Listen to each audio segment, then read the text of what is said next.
Welcome friends, welcome to the our free anatomy classes. तो dear students, आज का हमारा टॉपिक है important blood vessels with their course and branches.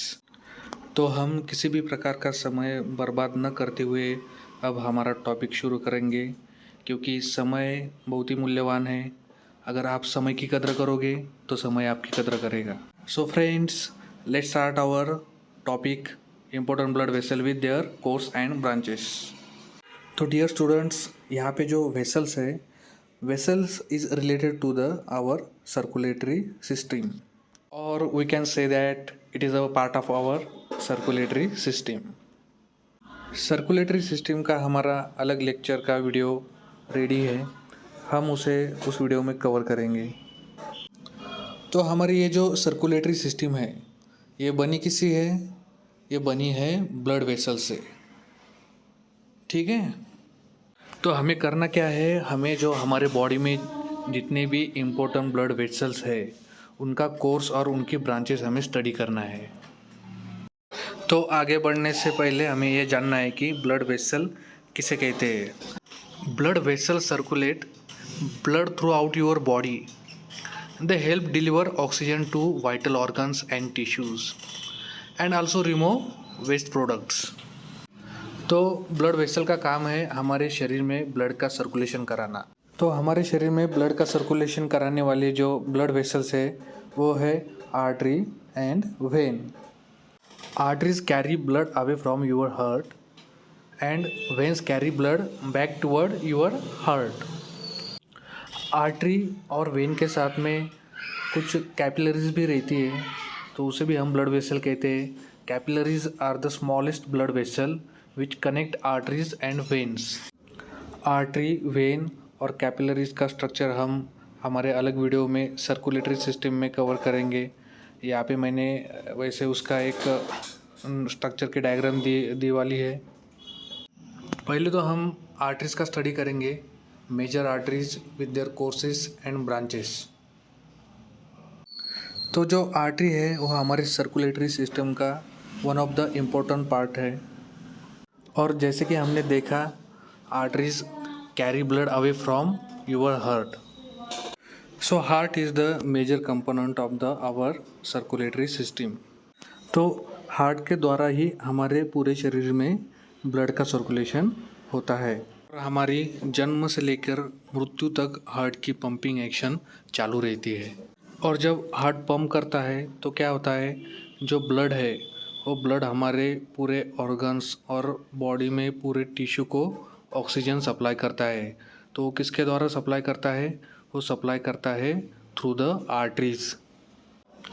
तो इसका मतलब क्या है, हमारे बॉडी में जितनी भी आर्टरीज है उसका जो मेन रूट है, उसका मेन रूट क्या है? हार्ट। तो हार्ट में से निकलने वाली जो मेन आर्टरी है, जो सोर्स ऑफ आर्टरी है, दैट इज़ अ ओर्टा। यहाँ पे आप इमेज में देख सकते हो, डायग्राम में देख सकते हो। तो ओर्टा कहाँ से निकली है? ओर्टा निकली है हार्ट से, और 3 पार्ट में डिवाइड हो गई है, ascending aorta, arch of aorta and descending aorta. अब हमें क्या करना है, हमें आर्क ऑफ ओर्टा की ब्रांचेस देखने हैं। तो यहाँ पे हम फर्स्ट मेजर आर्टरी देखते हैं, आर्च ऑफ ओर्टा। अब आर्च ऑफ ओर्टा की ब्रांचेस आप यहाँ पे देख सकते हैं। देखिए यहाँ पे आपको जो ब्रांचेस दिख रही हैं, फर्स्ट ब्रांच है ब्रैकियोसेफेलिक आर्टरी। तो brachiocephalic artery, then left subclavian artery and left coronary artery. ये 3 ब्रांचेस हम यहाँ पे देख सकते हैं। देखिए यहाँ पे फिर से मैं आपको बता देता हूँ, brachiocephalic artery, left subclavian artery and left common carotid artery. ये 3 ब्रांचेस आर्क ऑफ ओर्टा से अराइज होती है। कौन कौन सी 3? Brachiocephalic artery, left common carotid artery and left subclavian artery. Then brachiocephalic artery is again divided into 2 branches, that is a right subclavian artery and right common carotid artery। देखिए image में आप देख सकते हैं, जो ब्रैकियोसेफेलिक आर्टरी है वो it is again divided into right subclavian artery and right common carotid artery. यहाँ पे आप दो मेन ब्रांचेस आपको दिख रही है, that is a subclavian artery and common carotid artery. जो राइट सबक्लेवियन आर्टरी है वो कंटिन्यू होती है अपर लिम्ब में, और जो कॉमन कैरोटिड आर्टरी है वो कंटिन्यू होती है हेड एंड नेक रीजन को, वो हेड एंड नेक रीजन को सप्लाई करती है, और सबक्लेवियन आर्टरी है वो अपर लिम्ब को सप्लाई करती है। देखिए इस स्लाइड में आपको आर्का फोर्टा एंड इट्स ब्रांचेस एकदम क्लियर दिख रही है। यहाँ पे इस फ्लो चार्ट में आपको बहुत अच्छे से समझ में आएगा। देखिए आर्का फोर्टा के main 3 branches, brachiocephalic trunk, then left common carotid artery, then left subclavian artery. फिर ब्रैकियोसेफेलिक ट्रंक के 2 branches, right subclavian artery and right common carotid artery. अब हमें आर्का फोर्टा की जो ब्रांचेस है और उसके जो सब ब्रांचेस है, तो इनको 1 बाय 1 स्टडी करना है। उनका कोर्स और उनकी ब्रांचेस हमें 1 बाय 1 देखनी है। तो फर्स्ट हम ब्रैकियोसेफेलिक ट्रंक की ब्रांचेस स्टडी करेंगे। तो उसमें जो मेन आर्टरी है that is a right subclavian artery. तो राइट सबक्लेवियन आर्टरी का जो आगे का कोर्स है वो हम स्टडी करेंगे। अब यहाँ पे राइट सबक्लेवियन आर्टरी और लेफ्ट सबक्लेवियन आर्टरी, इन दोनों के ब्रांचेस जो है वो लिम्ब में जाते हैं, वो सेम ब्रांचेस रहेंगे। आगे उनका कंटिन्यूएशन कौन से आर्टरी में होता है और रीजन वाइज उस आर्टरीज को क्या नाम दिया गया है वो हम सब स्टेप बाय स्टेप देखेंगे। सबक्लेवियन आर्टरी, अब सबक्लेवियन आर्टरी जो है हमने देखा है कि वो ब्रैकियोसेफेलिक ट्रंक की ब्रांच है। अब ब्रैकियोसेफेलिक ट्रंक से वो कंटिन्यू होती है, नेक रीजन में एंटर करती है।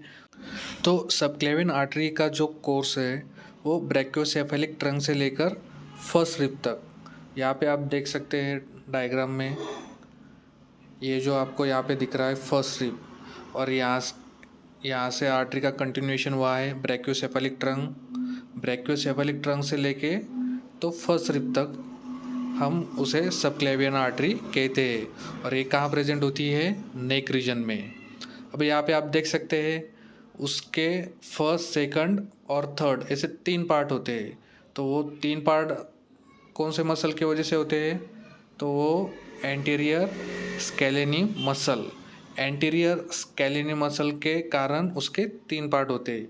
It is divided into 3 parts by the anterior scalene muscles. तो सबक्लेवियन आर्टरी का जो फर्स्ट पार्ट है that is the first part. तो फर्स्ट पार्ट से यहाँ पे 3 ब्रांचेस अराइज होती है। The first branch is the internal thoracic artery, second is the thyrocervical trunk and third is the vertebral artery.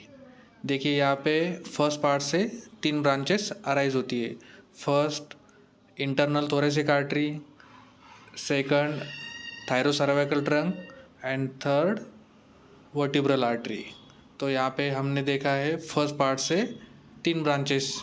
Okay, अब second part, अब यहाँ पे आप देख सकते हैं सेकंड पार्ट से और 2 ब्रांचेस अराइज होती है। तो 2 ब्रांचेस एक ब्रांच अराइज होती है। तो एक ब्रांच कौन सी? कोस्टोसर्वाइकल ट्रंक। देखिए यहाँ पे कोस्टोसर्वाइकल ट्रंक। और जो थर्ड पार्ट से और एक ब्रांच अराइज होती है, वो कौन सी? Dorsal scapular artery. Third part से एक ब्रांच अराइज होती है, डॉर्सल स्कैपुलर आर्टरी। तो सबक्लेवियन आर्टरी जो है उसकी टोटल ब्रांचेस कितने होते हैं अभी? तो सबक्लेवियन आर्टरी के टोटल ब्रांचेस हमने यहाँ पे कितने देखे हैं? टोटल जो ब्रांचेस है दैट इज़ 5 ब्रांचेस। देखिए यहाँ पे first internal thoracic artery, second thyrocervical trunk, third vertebral artery, fourth costocervical trunk and fifth one is the dorsal scapular artery. तो ये 5 ब्रांचेस सबक्लेवियन आर्टरी से अराइजेस होते हैं। ठीक है, यहाँ पे मैं एक पॉइंट और एक बार रिवाइज करूँगा। जो सबक्लेवियन आर्टरी है उसके 3 पार्ट कैसे बने? तो सबक्लेवियन आर्टरी का जो फर्स्ट पार्ट है वो कहाँ तक है? वो है एंटीरियर स्केलेनी मसल की जो मीडियल बॉर्डर है मीडियल बॉर्डर तक का जो पार्ट है that is a first part of subclavian artery. यहाँ पे आप देख सकते हैं first part that is a medial border of the anterior scalene muscle. और एंटीरियर स्कैलिनी मसल के मीडियल बॉर्डर तक का जो आर्टरी का पार्ट है that is a first part. और जो सेकंड पार्ट है वो under the anterior scalene muscle. अब यहाँ पे जो आप ये पार्ट देख रहे हैं under the anterior scalene muscle that is a second part. और थर्ड पार्ट कहाँ से स्टार्ट होता है? थर्ड पार्ट जो है वो lateral border of the anterior scalene muscle to the first rib. तो थर्ड पार्ट जो है वो lateral border of the anterior scalene muscle to the first rib. तो ये जो पार्ट है that is a third part. हमने अभी सबक्लेविन आर्टरी की ब्रांचेस देखी। अब हमें सबक्लेविन आर्टरी का आगे कंटिन्यूएशन कौन से आर्टरी में होता है तो वो देखना है। तो वो हम हमारे नेक्स्ट पार्ट में नेक्स्ट वीडियो में देखेंगे। सभी विद्यार्थियों से, सभी मेरे स्टूडेंट फ्रेंड से रिक्वेस्ट है कि आप चैनल को सब्सक्राइब करें। सब्सक्राइब करने से आपको आगे के नोटिफिकेशन मिलते रहेंगे और आगे के पार्ट आपको और या आगे के लेक्चर आपको देखने को मिलेंगे। उनका नोटिफिकेशन आपको आता रहेगा और आप आगे के लेक्चर फ्री में देख सकेंगे।